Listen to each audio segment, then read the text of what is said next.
U.S. Senator Ted Cruz, who just today gets news that the USA Today GOP power rankings has you on the rise, Senator Cruz. Congratulations.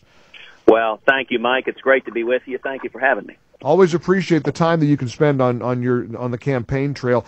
Let's start with what the audio clip I just played. I don't know if you had a chance to hear it, but Senator Lindsey Graham, who basically has said that to his fellow conservatives who doubt or deny the science of climate change, where's your proof? He has decided that he said he believes in climate change, says it's real. 90% of the world's scientists say it exists. Where's Senator Ted Cruz on this contentious conversation about climate change and who causes it? Well, listen, I am someone who is the son of two mathematicians and computer programmers and scientists, and I believe that science and public policy should follow the evidence and follow the data. If you want to know where I stand on that, I would encourage all of your listeners simply to Google my name and the word Sierra Club. Right. Because last week I chaired a hearing in Washington on the Senate Judiciary Committee on the burdens of overregulation and who gets hurt by it, and focusing in particular on the minority community, which overregulation hurts dramatically those who are struggling to achieve the American dream. The president of the Sierra Club testified at that hearing, and he testified about global warming. And so I pressed him on the facts and the science. And the sad reality, now, number one, the president of the Sierra Club, his testimony said that the issue of global warming should not be up for debate. There can be no questions or no disputes about it. Right. And I pointed out, I said, that's a curious approach to science. The essence of science is questioning, indeed, the scientific method. You begin with a hypothesis, and then you use evidence to try to disprove that hypothesis. And that really is the sense, the feeling we get is that the side that really seems to worship at the altar of man-made and particularly American-made climate change says there's to be no dissent. It's decided. This is settled science. Nothing to see here. Move on. And that's the reaction that I think, causes such grief. Well, it's even more than that. They use the language of religion. They use the language of theology. They call anyone who questions their assertion a denier. That's like right. A heretic. You are blaspheming right. what we are saying. And so what I asked the president of Sierra Club is I said, well, what do you do about the fact that the satellite data demonstrate that there has been no significant warming for 18 years whatsoever? Right. And that's a real problem because their computer models that they base this entire cataclysmic theory on show that the Earth should be getting much, much warmer. But when the satellites actually measure the temperature, it's not happening. Right. Now, and the response you received when you said that? He had utterly no idea what I was talking about. He turned to his aides, dismayed and confused. He came back. And he repeated a statement, sadly it was the one it sounded like that Lindsey just repeated, where he said, well, 97% of scientists agree with that. That's what we stand with. Now, that 97% statistic is the most bogus statistic on earth. It's based on one survey that had about 70 people respond to it, and they just right. use it over and over and over again. And so the exchange, I would encourage you, Mike, you ought to watch it, and your listeners would enjoy it because you could see, look, the Sierra Club president had such little awareness of the basic facts and basic science that right. at the end of the questioning, the ranking Democrat on the committees, Senator Cruz, jumped in and said, well, I'm sure if we have a hearing on this topic that the Sierra Club witness will be prepared next time and able to come back and answer these questions. And I had to respond, and I said, well, I would note the entire content of his written and oral testimony was asserting that global warming is a catastrophic problem. In fact, he said, the Earth is cooking. That was a direct quote from his testimony. And I said, well, I asked him, I said, well, sir, if you examine the satellite data, which I would note is public and scientific, and the data are contrary to what you're saying, would the Sierra Club be prepared to issue a retraction to your claim the Earth is cooking? And he refused. He said, no. I mean, he just retreated. And Mike, I also asked him about. I said, sir, are you familiar with the term the pause?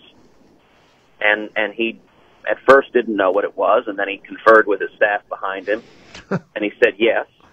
And I said, okay, could you tell us what the pause refers to? And he didn't say anything. So I asked him again, you said you're familiar with the pause. Could you please tell us what it refers to? And he confers with his staff again, and he says, well, it's something that happened in the 40s, and that is not correct. What the pause is, Mike, is the term the global warming alarmists use to refer to the fact that for the last 18 years there's been no significant warming recurring. And so since their models predict the opposite, they call it the pause. They just say, oh, it's a pause in warming. It's just on hold for now. But the interesting thing is the fact that they've invented a term, the pause, indicates that the data show exactly what I'm saying, that it ain't warming. And so it's the funny thing, what the global warming alarmists do when you point to the satellite data is they say, number one, you're lying, and number two, here's why the pause is happening. Well, why have you named it the pause if that's not what the data show? And Senator, if I may, pardon me for interrupting, but you're so right about the language, the rhetoric that's used, as you pointed out, and I don't think I've often thought of it this way, but when you say denier, well, you're denying the science. The pause, let's go from global warming, okay, we can't really justify that substantially, so let's call it climate change, because, climate's, listen, reasonable people can sit around and say, let's figure this out, and if there's something happening, we're going to get into it, but there is an obsession, there's an obsessiveness that people have developed with this, and you're right to point out that it's illustrated by their use of the verbiage they use to try to convey their hysteria. Well, you're exactly right, Mike, and the reason for that obsession, this is all about power and money. If you step back and look at it through an historical lens, 40 years ago, there were a group of liberal politicians and scientists who insisted we had global cooling, that we were headed to a new ice age. And their solution, they said the only way to save the planet was have massive government control of the economy, the energy industry, and every aspect of our lives. Then the science, the data didn't back them up. It became clear that it wasn't cooling. Right. Suddenly, those very same liberal politicians and scientists embraced the theory of global warming. Right. They said the Earth is getting warmer, and interestingly enough, their solution was the exact same, massive government control of the economy and our lives. But then the science and data didn't back that up either. The satellites show the Earth isn't warming.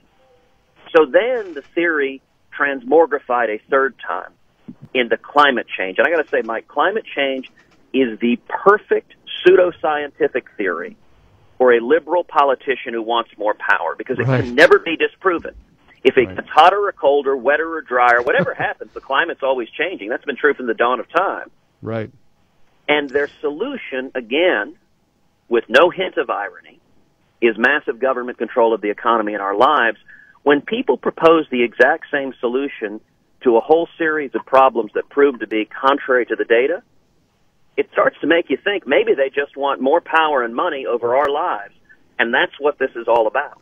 Senator, it's fun to do a Google search, as you said, as you suggested, Ted Cruz Sierra Club. Many of the headlines say that Ted Cruz schools the Sierra Club president, and said Ted Cruz, bests the Sierra Club president. But here's one headline, Alternet: watch, climate denier Ted Cruz bullies Sierra Club president.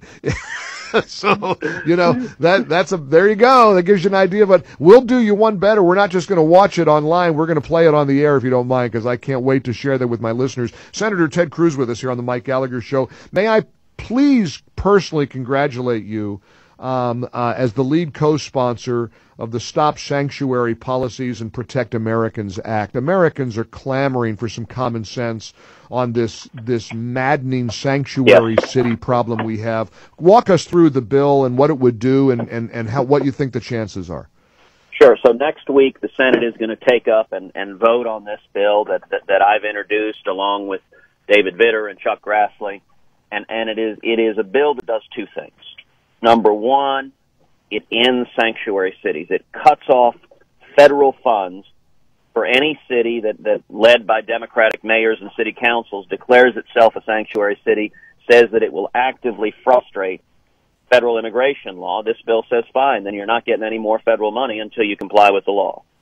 The second thing the bill does is it includes Kate's Law, which is legislation named for Kate Steinle, the beautiful young lady who was tragically murdered in San Francisco by an illegal alien who kept entering the country over and over again, and came to San Francisco because it is a sanctuary city where the Democratic leadership welcomes and invites illegal aliens, including, sadly, criminal illegal aliens. And so Kate's Law provides that anyone who reenters who has an aggravated felony conviction will have a mandatory minimum 5-year prison sentence. Wow. So both of these are simple common sense to enforce our law. We're going to vote on it next week. I'm very glad the Senate's taken it up for a vote. And let me guess, you're getting enormous pushback from the left.